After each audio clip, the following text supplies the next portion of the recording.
Buen día, si no saludé a alguien, los que están conectados.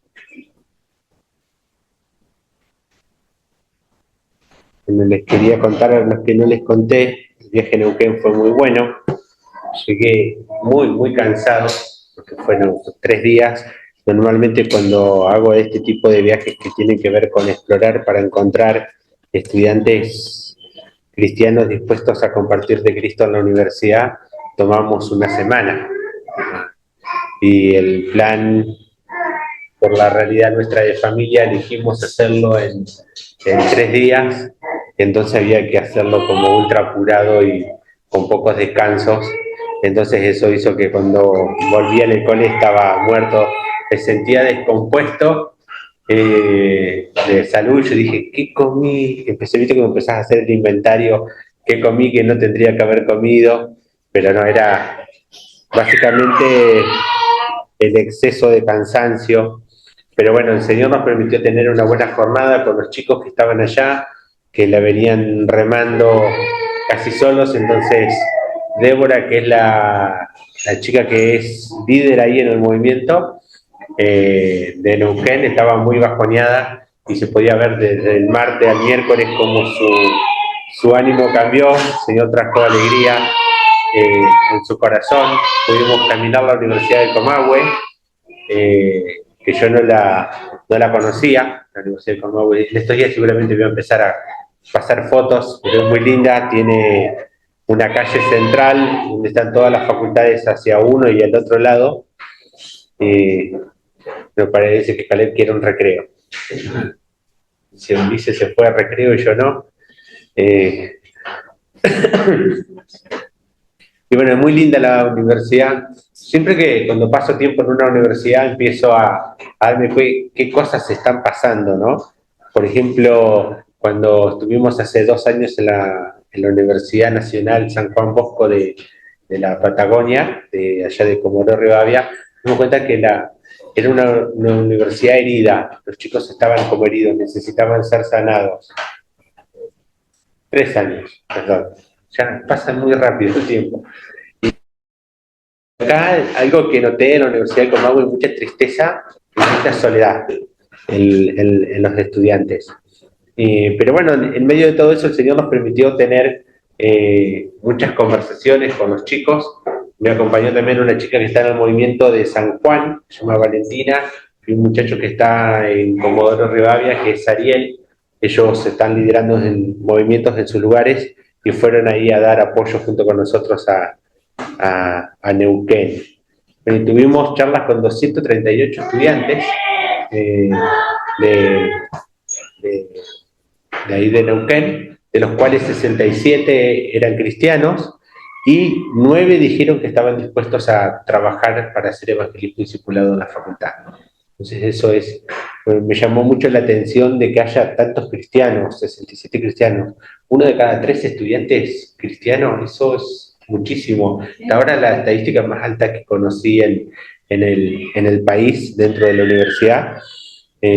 También con una fragilidad en cuanto a fundamentos de su fe, ¿no? Pero muchísimo. Entonces, a la hora de encontrar chicos que estaban dispuestos a hacer lo que Dios les pedía hacer, la estadística bajaba casi por debajo del resto del país. 1 de cada 24 estudiantes estaba dispuesto a hacer lo que Dios le pedía que haga. Eso es muy bajo, ¿no? Y a veces decir, el conocimiento de la palabra de Dios tiene un impacto muy profundo en cuál es tu respuesta a lo que Dios te pide.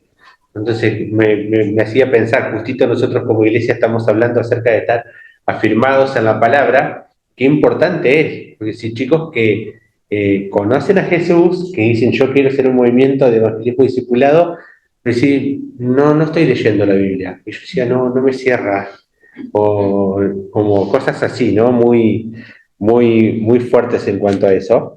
Pero bueno, de esos 9, en la reunión informativa que tuvimos el jueves a la tarde, vinieron 5 y después que le contamos más detalles acerca del desafío, le dijimos que ahora este martes vayan de nuevo ahí a la facultad, que se junten con los líderes locales y ahí el que vaya, nosotros vamos a asumir que está dispuesto a comprometerse y que van a firmar un compromiso de ayudar a cumplir la gran comisión de la universidad. Así que les vamos a pedir que ellos dediquen tiempo para pasar tiempo con Dios, porque su relación con Dios es lo más importante, que dediquen tiempo a compartir de Jesús en la facultad y para discipular a aquellos que vayan aceptando a Cristo. Ese es el desafío que le estamos invitando a hacer a los estudiantes. Así que bueno, muchas gracias por orar. Realmente se sintió el que Dios ahí estaba obrando en medio de la escena y los detalles de la tarea. Bueno, me gustaría también recordar que estamos orando por 5 amigos, ¿sí? Estamos orando por 5 amigos, no sé cómo les está yendo.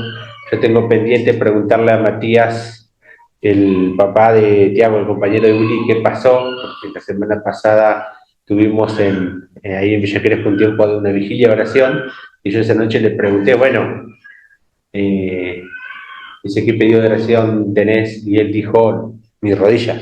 Él está operado de la rodilla del año pasado y la ciencia se ve que no le dio las respuestas que él quería y le sigue doliendo la pierna. Así que ahora está esperando un milagro o ver, confiando en la fe que yo tengo, porque para él su fe todavía es muy...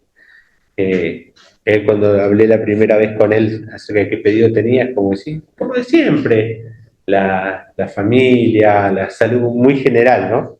Y hubo que dar un contexto de, bueno, de mi testimonio personal para que él pueda empezar a pensar en, bueno, esto es más que solamente una religión oficial que algunos practican, sino que estamos hablando de un Dios que realmente responde y que es cercano a nosotros. Así que bueno, no sé si tienen algún testimonio de que ya ha orado. Sí, yo con las personas con las que estoy hablando, noto que hay un acercamiento, ¿no? Ajá. De qué tal, cómo vas, cómo va todo, y hay una respuesta del otro lado. Así que bueno, seguimos orando. Bien, buenísimo. Oren, compartan, que ellos sepan de que estás orando, es importante, que te identifiques en tu fe a la hora de compartirles. Bueno, hablando de los milagros, ¿no? El paralítico que lo bajaron, hicieron un boquete en el techo y lo bajaron, se sanó no por la fe de él, sino por la fe de los 4 amigos. Y Jesús alabó la fe de los amigos. Estamos creyendo que lo mismo puede pasar con muchos de ellos, de nuestros amigos. Ahora imagínate si viven un milagro así, que dejan su camilla, se levantan y caminan. Es decir, ¿cómo no vas a querer en un Dios así?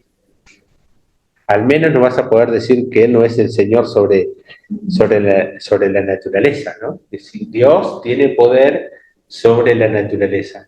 En tu cuerpo físico, sobre la muerte, tiene poder sobre el clima, sobre las cosas que supuestamente pensamos que humanamente no hay dominio. Dios nos mostró que sí. Jesús calmó la tormenta, trajo calma, silencio. A tanto que Pedro dijo, Señor, sal de mi barca porque soy hombre pecador. Tuvo conciencia que Dios, el Dios Santo, estaba ahí, presente. Pero ese Dios Santo está presente acá, con nosotros en esta mañana. Así que podemos estar tranquilos que vamos a estar bien. Bueno, pensando, ¿no?, en estar firmes en el estudio de la palabra, estuve meditando en un pasaje que es muy conocido sobre la Biblia, porque muchas veces lo leemos muy seguido, que es Juan 5:39, que dice, examinéis las escrituras porque vosotros pensáis que en ellas hay vida eterna y ellas son las que dan testimonio de mí. Cuando me puse a estudiar este pasaje, me di cuenta de que tenía muchos elementos que yo no había pensado, no me los había puesto a pensar y analizar acerca de la actitud de la persona que lee la Biblia y con qué actitud vamos hacia la Biblia. Entonces, este pasaje es muy interesante. Vamos a leerlo desde el versículo 37 al 47. Dice, y el Padre que me envió, ese ha dado testimonio de mí, pero no habéis oído jamás su voz, ni habéis visto su apariencia. Y su palabra no la tenéis morando en vosotros, porque no creéis en aquel que él envió. Examináis las escrituras, porque vosotros pensáis que en ellas tenéis vida eterna, y ellas son las que dan testimonio de mí. Y no queréis venir a mí para que tengáis vida. No recibo gloria de los hombres, pero os conozco que no tenéis el amor de Dios en vosotros. Yo he venido en nombre de mi Padre y no me recibís. Si otro viene en su propio nombre, a ese recibiréis. ¿Cómo podéis creer cuando recibís gloria los unos de los otros y no buscáis la gloria que viene del Dios único? ¿No pensáis que yo os acusaré delante del Padre? El que os acusa es Moisés, en quien vosotros habéis puesto vuestra esperanza. Porque si creyerais a Moisés, me creeríais a mí, porque de mí escribió él. Pero si no creéis sus escritos, ¿cómo creeréis mis palabras? Oramos. Señor Jesús, cuando venimos a tu palabra, Señor, necesitamos que vos con tu Espíritu Santo nos guíes, Señor Jesús, abra nuestros corazones, Señor, y ablandes nuestras durezas y todo aquello que estorba, Señor. Si hay pecado en nuestra vida, sácalo, lávanos, Señor. Si hay algo que nos impide entenderla o si tenemos filtros en nuestra mente y en nuestro corazón que nos hace estar ahí como a la expectativa, Señor Jesús, de que si no es lo que me gusta, no lo tomo, Señor. Sácalo, quebranta nuestro corazón. Queremos que nuestra mente y nuestro corazón estén alineados a ti. Queremos afirmarnos en tu palabra. Señor, esta mañana guíanos. En el nombre de Jesús. Amén. Bueno, el contexto del pasaje a mí me sorprendió un poquitito, porque hablaba, ¿no?, de la dureza del corazón en el entorno donde Jesús estaba hablando, ¿no? Había muchísimas durezas, había muchísimo orgullo, muchísimo de, bueno, yo reconozco si Dios se revela a mí en la manera que yo quiero y en la forma que yo quiero, si no, es como, entonces no lo acepto. Lo interesante es que la iglesia tiene morando la palabra en nosotros, porque creyó en Jesús, que Jesús es Dios y le recibió. Si somos iglesia, somos parte de ese cuerpo que ya recibió a Jesús. Primera de Pedro 2, el 1:23 dice, pues ustedes han nacido de nuevo, no de simiente perecedera, sino de la simiente imperecedera, mediante la palabra de Dios que vive y permanece, ¿no? La palabra de Dios fue la que vino y despertó la fe en nosotros y nos mostró de que éramos pecadores y le recibimos como Señor. Y entonces el Espíritu Santo nos selló con el Espíritu de la promesa, ¿no? Y somos hijos de Dios, nos dio identidad, nacidos de nuevo, regenerados. Entonces la iglesia, ya tenemos en nosotros morando la palabra por haber creído en Jesús. Pero a la hora de estudiar la palabra, tenemos que tener bien claro de que no es un elemento de manipulación. La Biblia se dice que es como una ventana y al mismo tiempo un filtro para nuestras vidas. Es como una ventana porque nos abre la puerta a ese conocimiento, ¿no?, de Dios. Hemos estudiado en otras semanas anteriores, ¿no?, lo que dice primera de Timoteo 3:16, 3:15, dice que desde niño has sabido las Sagradas Escrituras, las cuales te pueden hacer sabio para salvación. La palabra te da esa sabiduría que te lleva a ser salvo. Y en el verso 39 nos dice de que nos dan conocimiento que lleva a la vida eterna, ¿no? Pensáis que en ellas tenéis vida eterna y ellas son las que dan testimonio de mí. Lo interesante en este proceso es de que había algunos temitas en el corazón, ¿no? Es decir, por un lado, uno puede tener una actitud correcta hacia conocer a Dios, o puede tener una actitud incorrecta al acercarse a Dios. En la actitud correcta, en esto como una ventana, ¿no?, vemos en 1 Pedro 2:1 y 2,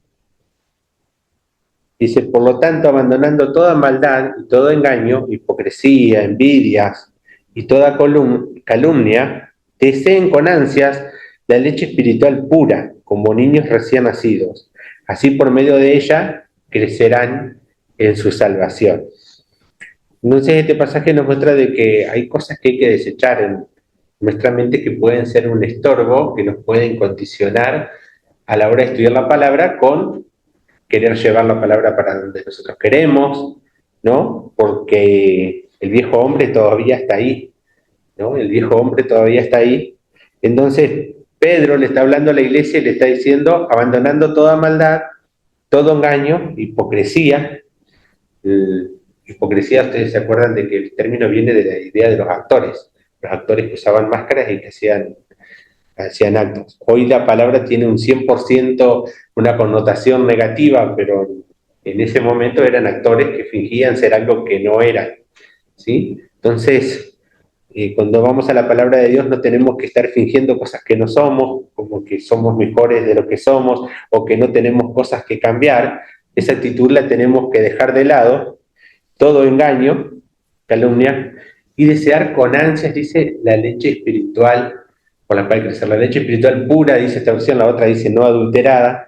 Entonces también nos tiene que llevar a decir qué es la palabra no adulterada, que yo entiendo su contexto, que yo entiendo cómo llegó hasta mí, que yo entiendo que la autoridad, la palabra de Dios es autoridad sobre mi vida y que Dios me está diciendo, me está exhortando, animando en muchos momentos, dándome instrucciones correctas acerca de cómo vivir en este mundo con toda la complejidad que tiene identificarse como hijo de Dios y con los valores que tenemos como hijo de Dios en la sociedad donde estamos, donde parece que muchas cosas son relativas.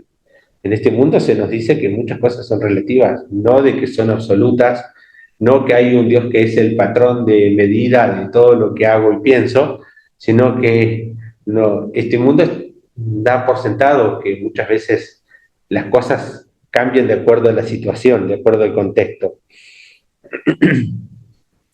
Y en un ratito quiero profundizar un poquitito sobre eso, sobre algunas filosofías que a veces son complicadas para asimilar y son de disputa para nosotros los cristianos en el contexto donde estamos, ¿no? Pero sí es importante rescatar, es decir, ¿hay en nuestro corazón deseo de alimentarme cuando voy a la Biblia? ¿Con qué lucho al mirar la palabra de Dios? ¿Hay ganas de alimentarme o no quiero leer? Sé que me voy a encontrar con cosas que no me gustan y ya, viste, me condicionan. ¿Hay deseo o no hay deseo? Tomamos como normal que un niño quiere alimentarse. Un niño yo lo veo con Caleb, él quiere tomar la teta. Es así, ¿no? Y Pedro está tomando así, deseen como niños, y si no le das, llora. Y si no le das, grita, ¿no? Hay ese deseo de que si no estamos alimentados espiritualmente, gritamos, estamos en esa actitud. Y eso también a nosotros nos tiene que servir de indicador, como mayordomos de nuestra vida espiritual. ¿Hay ese deseo? Si no hay ese deseo, ¿por qué que no hay ese deseo? Hay cosas que a veces el Espíritu Santo nos dice, tenés que hacer esto, ¿no? En 1 Tesalonicenses 5 nos dicen que no tenemos que apagar el Espíritu de Dios. A veces el Espíritu de Dios nos dice, hace esto. Dice, te dije que tenés que amar y te manda a amar. Te dice, anda a compartirle el mensaje a aquel. Y a veces nosotros nos resistimos a no hacer lo que el Espíritu Santo nos dice, entonces el Espíritu Santo se apaga. Nosotros, cuando el Espíritu Santo se apaga, entonces después empieza a pasar que no sentimos ese deseo de leer la palabra de Dios, no hay ese hambre. ¿Por qué? Porque hemos estado apagando al Espíritu de Dios. Y después decimos, ¿por qué no pasa eso? Y sí, si estuvimos apagando durante 3 semanas al Espíritu de Dios y queremos que el Espíritu Santo produzca hambre en nosotros de cosas que nosotros ya sabemos que tenemos que hacer. Y ahí entra, viste, el tema del problema del corazón humano. En el contexto de acá de Juan 5:39, dice, examinad las Escrituras porque vosotros pensáis que en ellas tenéis vida eterna.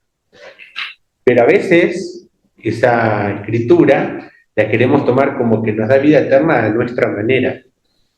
Y me sorprendió al estudiar este contexto de que en el pensamiento del judío fariseo estaba esa palabra que nosotros tenemos que da vida eterna, es la ley de Moisés. Por eso aquí abajo les dice, no, ustedes tienen su esperanza en Moisés. Y bajo ese contexto ellos tenían un montón de premisas, como por ejemplo, algunas las tenía el apóstol Pablo. Yo soy de la tribu de Benjamín, yo soy educado fariseo, del más celoso, fui discípulo de Gamaliel, y esos eran sus pergaminos, ¿no? Como seguidor de la ley, yo era más celoso que todos los otros, dice Pablo. Después Pablo dice, yo eso ahora lo tengo por basura. Pero ese era el pergamino normal y natural que tenía un hebreo en este momento. Y para ese judío que lo estaba escuchando a Jesús, ¿quién era Jesús? De Nazaret. ¿Se acuerdan, no? De Natanael dice, ¿acaso algo bueno puede venir de Galilea? ¿No? ¿Por qué de Galilea no podía venir algo bueno? Porque en el norte de Israel es donde habían venido con la deportación, habían venido pueblos de Babilonia, de Asiria, lo habían repoblado, y entonces era una población mixta, y muchas veces estaban mezclados, y entonces no eran 100% hebreos, y habían muchas costumbres ahí mezcladas dentro del pueblo hebreo. Entonces dicen, allá Dios no puede obrar, de allá Dios no puede traer al santo, al Mesías, que nosotros entendemos que es según la ley esta que nosotros entendemos. Entonces pusieron ese paradigma y lo menospreciaron a Jesús y a sus formas. Es como ellos tenían sus propias condiciones de dónde iban a reconocer el obrar de Dios, en vez de decir, Dios, ¿dónde vos estás obrando? Entonces cuando vino nada menos que Jesús, lo estaban menospreciando por eso, ¿no? Y tenía que ver con el corazón. Y nunca se habían puesto a pensar que había más de 300 profecías que la Escritura decía acerca de cómo iba a ser Jesús, entre ellas que iba a ser llamado Nazareno,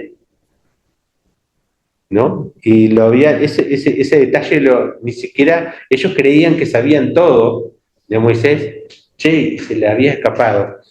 Hasta Jesús resucita y dentro de los propios seguidores seguía existiendo ese problema.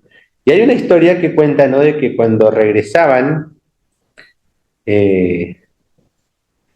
cuando iban hacia Emaús, en Lucas 25, 24, perdón, 24, 25, estaban regresando los dos de Emaús, ¿se acuerdan la historia? En esa historia que estaban regresando, dice que Jesús les dijo, oh insensatos y tardos de corazón, para creer todo lo que los profetas han dicho. Dice, ¿no era necesario que el Cristo padeciera todas estas cosas y entrara en su gloria? Y comenzando por Moisés y continuando con todos los profetas, les explicó lo referente a él en todas las escrituras, ¿no? Es como Jesús, después de haber estado 3 años con ellos y haber hecho un montón de milagros, tuvo que mostrarles de nuevo cómo las escrituras daban testimonio acerca de él.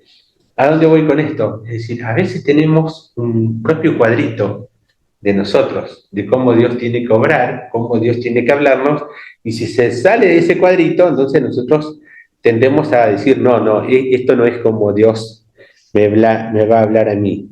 Entonces, para que la palabra llegue no solo a mi mente, sino que baje a mi corazón, yo hay cosas que necesito permitirle a Dios y tomar la decisión de que tienen que caer, que tienen que ser reemplazadas, ¿no? Eso puede llamarse orgullo, puede llamarse tradición. A veces lo que venimos de comunidades muy tradicionales, que yo vengo de los alemanes del Volga, las tradiciones eran un filtro enorme y muy condicionante para la fe, ¿sí? Como que Dios no podía obrar de una manera fuera ahí, o por ejemplo, cantarle a Dios con alegría en la tradición donde yo venía era un problema. Entonces, en la época que yo era adolescente, en los 90, era toda una revolución eso. Pero nosotros podemos tener otras tradiciones construidas que, que nos impiden que nuestro corazón esté blando a la voz de Dios. Entonces, la palabra de Dios puede ser una ventana si abrís tu corazón a Cristo y no pones filtros, o puede ser un filtro para mí que hace que yo me justifique por montones de historias y no deje que Jesús entre. En el caso de los fariseos, eso les impidió recibir a Jesús, les gustaba alabarse a sí mismo entre ellos, ¿no? Entonces, darle gloria a Dios era un problema. pero en su mente estaban mucho más concentrados en alabarse entre ellos, valorar si alguien tenía un linaje y había logrado algo dentro de la sinagoga. Eso eran puntos importantes para ellos. Y Jesús le dice, pero el amor de Dios no está en el corazón de ustedes, en el verso 44. Pero hay un filtro que hay que tiene que ver que la palabra y el Espíritu Santo son los que tienen que controlar nuestra vida. ¿Quién controla nuestra vida de verdad? Y acá hay una decisión que nosotros tenemos que tomar. 2 Corintios 10, 4 y 5 nos dice que las armas con que luchamos no son de este mundo, sino que tienen el poder divino para derribar fortalezas. Destruimos argumentos y toda altivez que se levanta contra el conocimiento de Dios y llevamos cautivo todo pensamiento a que obedezca a Cristo. Y entonces ahí cuando yo estudio la Biblia tiene que haber un sometimiento de todo lo que hay en mis pensamientos, de todo lo que hay en mis sentimientos, de toda filosofía humana que he creído, de todo pensamiento, a lo que la palabra de Dios dice. Porque si hay algo de lo que pienso o siento que parece ser más importante que lo que Cristo dice, entonces hay un problema, ¿no? Yo lo estoy poniendo por encima. Y esa dice, cuando dice toda altivez de corazón, es como decir, a mí me hizo pensar mucho. ¿Quién fue el primero que dijo que tuvo una actitud de altivez contra Dios? Satanás. Subiré a los cielos y seré semejante al Altísimo, y más o menos se imaginaba recibiendo la adoración de todos los ángeles, así como la llevaba. Entonces, si en algún momento yo creo que hay algún pensamiento que encontré en este mundo, alguna filosofía que yo encontré en este mundo que me parece que es más importante que la palabra de Cristo, tengo que pensarme, ¿y eso? ¿De dónde viene? ¿No? ¿Eso no está queriendo colisionar? ¿No es un argumento que se levanta contra el conocimiento de Dios? Ya les voy a contar algo del viaje que a mí me llamó la atención en Neuquén. La cantidad de chicos que me dijeron, no, la gran comisión, no, mis tiempos no dan para eso. Mis tiempos no dan para eso. Yo tengo que estudiar y tengo que trabajar. Yo no puedo cumplir la gran comisión. Y ahí va a entrar en el pensamiento, ¿no? El día tiene 24 horas. ¿Por qué tiene 24 horas? Porque Dios estableció que el día, la Tierra dé la vuelta en 24 horas alrededor del Sol. Ahora, ese mismo Dios es el que dijo, vayan y hagan discípulos a todas las naciones. Entonces, ¿cómo es que nosotros consideramos con mucha liviandad a veces decir, no, yo la obra de Dios no la puedo hacer, no tengo tiempo? Entonces estoy diciendo que ese pensamiento yo lo puse por encima de lo que la palabra de Dios dice. Es un argumento de rebeldía. Ese argumento yo lo puse por arriba, deliberadamente, consciente o inconscientemente, porque yo creí que mis pensamientos son más importantes, yo creí que cómo usar mi tiempo es más importante, yo elegí ponerlo ahí arriba. Y a mí me sorprendía porque sí, tantos chicos que consideran eso. Bueno, a su vez, muchas veces los cristianos pecamos en decir, no creemos que no compartir nuestra fe es pecado. Y cuando Jesús dice en Mateo 28, 19, dice, id y haced discípulos, no está diciendo, mira, si te pinta, si está bien, dale, hacelo. Si te gusta compartir de Cristo, si entendés que tenés el don del evangelismo, entonces compartí. ¿Ustedes lo encontraron de esa manera? Pero sin embargo, si hacemos una encuesta, una mayoría del cristianismo diría que no considera que es pecado no compartir su fe a los que no conocen. Entonces nosotros, en nuestro andar diario, necesitamos cotejar todos los pensamientos. A ver, no estoy diciendo de que ese aspecto de la vida, que porque justamente soy misionero y es uno de los que estoy teniendo primero adelante, no evita que tal vez en algún día alguien me diga y me encuentre con otro punto, donde yo me encuentre, que estoy poniendo por arriba algo. Y si es así, yo necesito cambiar, de poner mi actitud. ¿Por qué? Porque no puede haber en mí un pensamiento, un argumento que esté por encima de lo que Cristo dice, sino que eso tiene que ser derribado. Y acá Pablo no está diciendo que es un problema demoníaco en sí esto, sino que está diciendo que es un problema de qué elijo creer. Por eso está hablando de pensamientos. Y él está hablando de que cuando iba a ir a Corinto, iba a confrontar todas esas ideas. ¿Por qué? Porque las armas espirituales de compartir de la manera correcta la palabra de Dios le iba a llevar a destruir argumentos y toda altivez que se levantaba contra el conocimiento de Dios y llevar cautivo todo pensamiento para que obedezca a Cristo. Entonces nosotros necesitamos, cuando detectamos pensamientos, cuando detectamos ideas en nosotros, cotejarlas con la palabra de Cristo y decidir reemplazar las mentiras que por ahí he creído o los pensamientos erróneos. La palabra de Dios dice esto: no tengo tiempo, la verdad es que necesito administrar mi tiempo y poner en prioridad lo que Dios dice, y tal vez tenga que hacer cambios, y tal vez ese proceso sea un poquito doloroso, porque tal vez me haga dejar cosas que yo quiero, que yo amo hacer, que yo las valoro más que hacer la voluntad de Dios. Y eso a veces nos duele porque dice, ay, ¿cómo voy a soltar esto? ¿No? ¿Cómo voy a soltar Netflix? ¿Cómo voy a soltar las redes sociales? Yo en los 40 días de ayuno y oración que hicimos en Cruzada, decidí una semana no desinstalar Instagram. Y fue un descanso y un aporte de energía que yo dije, wow, no quiero volver más a Instagram. No me había dado cuenta de cuánta energía te roba, ¿sí?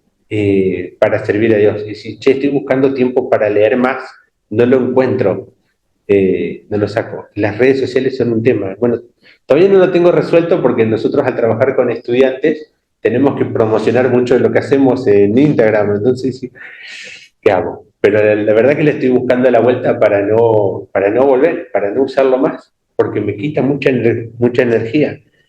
Entonces, sí, a veces tenemos tiempo, a veces tenemos cosas que están ahí en lugar de decir, ¿cómo lo suelto? ¿Cómo soy un mejor mayordomo para que mi vida tenga disponibilidad a cumplir todo lo que la palabra de Dios dice, que en realidad tiene valor eterno y que es mejor para mi vida? Es mejor para mi vida. ¿Qué es lo que hace que pase poco tiempo en la Biblia? ¿Qué es lo que hace que los jóvenes con los que me encontré estén pasando poco tiempo?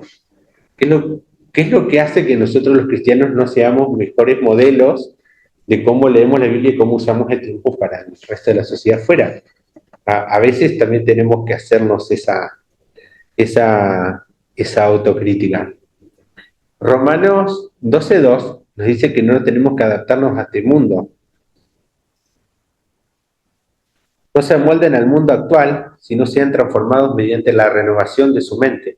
Así podrán comprobar cómo es la voluntad de Dios, buena, agradable y perfecta, ¿no? Y eso está en el uso del tiempo.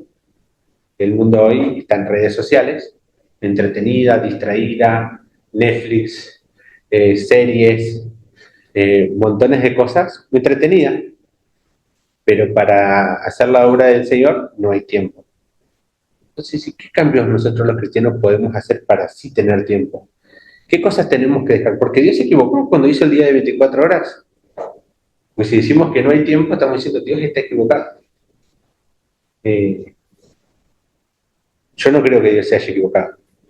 Algo tenemos que cambiar, algo tenemos que dejar. O no tengo tiempo para orar, o no tengo tiempo para enseñar la palabra de Dios a mis hijos. A veces en algo cerramos con las ideas. Y la filosofía, los cristianos tenemos que estar atentos. ¿Qué es lo que creemos con las cosas, no? Pensaba hace un rato muchísimo acerca de las personas cuando enfrentan el dolor, ¿no? El hecho de decir yo voy a combatir la tristeza. Me gustó mucho. Amílcar Matosian tiene un libro que se llama La vida es combate. Él está trabajando mucho en la lucha y la prevención del suicidio. ¿Por qué? Porque el que se quiere suicidar no quiere ponerle punto final a la vida, quiere ponerle punto final al dolor, quiere que el dolor se acabe, ¿no? Y el punto es que la verdad es que el dolor no se va a acabar solo, hay que luchar, hay que luchar. Por eso la vida es combate. Hay que luchar. Si el problema por el cual llegaste al dolor es económico, tenés que aprender a trabajarlo. Si el problema es que te han herido, tenés que encontrar sanación en Cristo. Tenés que aprender a poner límites en tus relaciones, tenés que aprender a relacionarte. Eh, Hace unos meses cuando se escuchó de la chica esta en España que activó la eutanasia, eh, fue muy duro porque esa chica, todos los testimonios que daba es que ella quería que el dolor pare. Y, y digamos, hubo todo un sistema de muerte que se activó alrededor para que a ella no le llegara ayuda, ni siquiera de la familia, para hablar y sanar del dolor. La familia habla de tristeza y sufrimiento porque cuando el sistema se activó, la aislaron de la familia para poder ayudarla a salir del dolor. Y una madre que creía en Dios y decía, yo no estoy de acuerdo con la eutanasia, y no me dejaron acercarme a ayudarla porque la filosofía de muerte estaba activada, ¿no? Y sí, como que el derecho a la muerte era más importante que la vida y que Cristo tiene poder para la salud, entonces, para la sanidad. Entonces nosotros los cristianos tenemos que poder ver que la palabra de Dios tiene respuesta a eso. Obviamente que requiere compromiso, estar cerca y ayudar a una persona con depresión no es fácil. Yo viví un año y algo con un chico que estaba en depresión y fue durísimo porque se despertaba a las 2 de la mañana y me decía llamar a una ambulancia y a veces vos estás recansado y simplemente es la desesperación de la ansiedad. Y entonces yo no lo minimizo para nada porque tuve la experiencia de cerca, pero puedo dar fe que esa persona Cristo la restauró. Y está bien. Entonces no nos podemos dar por vencidos porque queremos buscar el camino fácil y rápido. ¿Sí? Entonces tenemos que no adaptarnos a las mentiras que nos dice con el aborto, con la eutanasia, todas las filosofías que tienen que ver con la muerte, no nos podemos dar por vencidos, porque en Cristo hay respuestas. En Cristo hay respuestas. Sí va a requerir de nosotros nuestro compromiso como hijos de Dios, de que ese amor fluya en actividades prácticas, porque el amor no es sentir maripositas en la panza. El amor es proveer y proteger. El amor es ser activo en abrazar, el amor es ser activo en ayudar en maneras prácticas. Y eso es posible cuando le damos el trono de nuestra vida a Cristo. Hay veces que es imposible hacerlo a través de nuestras propias fuerzas. Colosenses 3:16 nos dice que la palabra de Cristo mora en abundancia en ustedes, con toda su riqueza. Intrúyanse y aconséjense unos a otros con toda sabiduría. Canten salmos, himnos y canciones espirituales a Dios con gratitud de corazón. Cuando entregamos toda nuestra carne, nuestro pensamiento, nuestro sistema, y empezamos a estudiar la palabra de Dios, y empieza a brotar hambre de la palabra de Dios por el poder del Espíritu Santo, podemos experimentar que estudiamos la palabra de Dios de manera efectiva, ¿no? Nos afirmamos, la hacemos carne, la hacemos nuestra y nos lleva a alabar a Dios en el corazón. ¿Se acuerdan que cuando yo les decía, ¿no?, de Efesios 5:18, dice, no se embriaguen con vino, lo cual es disolución, antes bien sean llenos del Espíritu Santo, ¿no? La similitud con el tema del alcohol, el tema era el control. ¿Quién controla el corazón? ¿No? Si, así como el vino produce ganas de más de Dios, el Espíritu Santo produce más ganas de orar. El Espíritu Santo produce más ganas de leer la Biblia, ¿no? Y ahora en esa ganas de leer la Biblia, el Espíritu Santo también va a hacer un proceso de cambio de qué cosas encuentro en la palabra de Dios que contrastan con la Biblia. Verdades por mentiras. Y la actitud que yo tomo frente a esa palabra de Dios puede volver un corazón blando que va hacia lo que Dios dice, O si yo empiezo a rechazar, se empiezan a generar áreas duras en mi vida donde yo me endurezco, hacer lo que dice, porque apago al Espíritu Santo. Me gustó uno de los devocionales que compartió el pastor Cristian la semana, que la palabra es como un martillo, que rompe la roca.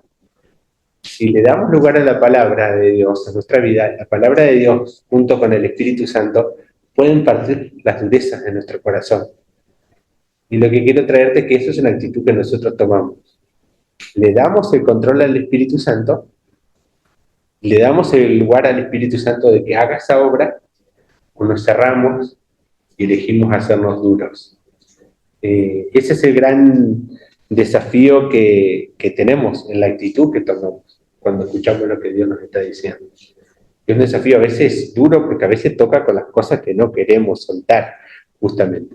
A veces, por eso digo, hay cosas que a veces nos resultan fácil, que Dios cambia acá, y hay otras cosas que nos cuestan, y por eso vamos generando durezas.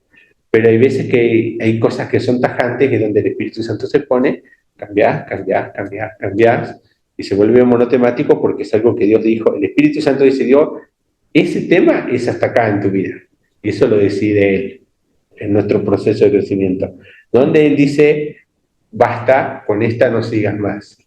A mí me la ha hecho un par de veces y tenés que, o haces lo que el Espíritu Santo te está marcando en ese momento, o te estancas en tu crecimiento. Así te quiero animar a que estudies la palabra de Dios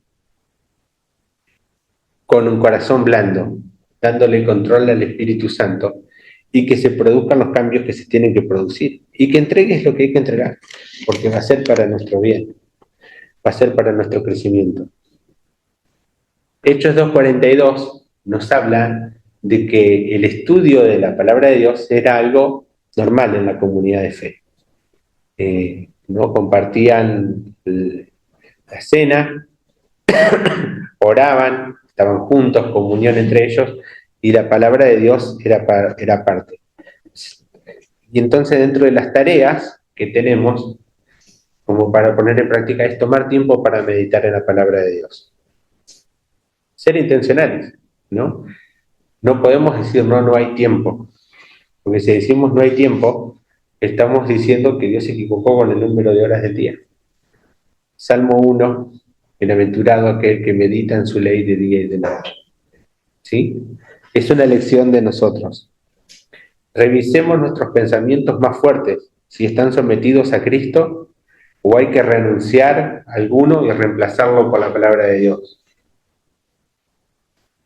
No nos olvidemos de apropiar la llenura del Espíritu Santo, ¿sí? Y pidámosle al Espíritu Santo humildad. Pidámosle al Espíritu Santo. Más el fruto del Espíritu es amor, gozo, bondad, fe, humildad. Es un fruto del Espíritu Santo, porque el Espíritu Santo va a reproducir el carácter de Cristo en nosotros. Y en el carácter de Cristo estaba que Jesús, el cual era Dios, no estimó el ser igual a Dios como cosa que aferrarse, sino que se humilló a sí mismo, tomando forma de siervo, obediente hasta la muerte y muerte de cruz. Entonces, el Espíritu Santo produzca ese mismo carácter de Cristo, para que si hay algo que necesita ser cambiado, lo que lo tenemos identificado, lo podamos rendir a Cristo. Amén. Amén. Un lindo desafío. Oramos que el Señor nos permita vivir esta palabra afirmados en el estudio de la Biblia con una actitud correcta en el corazón, de que nuestra vida sea cambiada. Señor Jesús, venimos delante de tu presencia en esta mañana para pedirte que vos, con tu Espíritu Santo, nos guíes, Señor Jesús, nos llenes, nos controles. Espíritu Santo, si hay algo en nuestra vida que no está en tu control, algo que vos querés que sea cambiado, Señor Jesús, ponenos convicción, Señor. La palabra dice que tu Espíritu Santo es el que nos convence, el que nos pone convicción del pecado, nos convence de justicia, de juicio. Señor Jesús, ese eres tú. Señor, te queremos entregar toda nuestra vida, nuestra mente, nuestras emociones, nuestras decisiones. Toma control de nuestras vidas. Señor, queremos ir a tu palabra con un corazón dispuesto a que vos nos cambies. Señor Jesús, que vos pongas mucho hambre de tu palabra en nosotros. Que pongas mucho hambre, Señor Jesús, de orar, de buscarte. Señor, te lo pedimos en el nombre de Jesús. Señor, fortalécenos, Señor Jesús, en medio de las pruebas. Fortalécenos, Señor, en medio de las cosas que nos cuestan, Señor. Y ayúdanos, Señor, a tener un corazón dispuesto a hacer tu voluntad, Señor, para que sepamos amar a otros, para que sepamos compartir de tu mensaje y, Señor, para que también sepamos andar en santidad, Señor, delante de ti. En el nombre de Jesús. Amén.